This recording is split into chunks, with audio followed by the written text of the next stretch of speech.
Hey guys, welcome back to this channel. In this video, I'll be showing you guys how you can apply the styles that you see on your CapCut mobile to your CapCut PC app. So select a picture or anything and go to AI Stylize, scroll down and select style and select the style that you want. For instance, there's this yearbook photo one. You're going to just select it and it's going to process it for you. And they also have the particle one, the expressions one, the motion one, the split, and the portrait as well. I don't know why they removed velocity from here, but they still at least have the photo styles that you can use for your photos.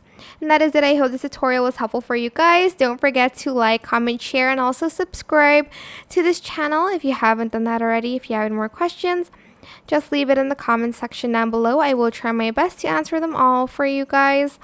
And if you found this video helpful, please click the thanks button above the description box down below. Thank you so much for watching. Bye!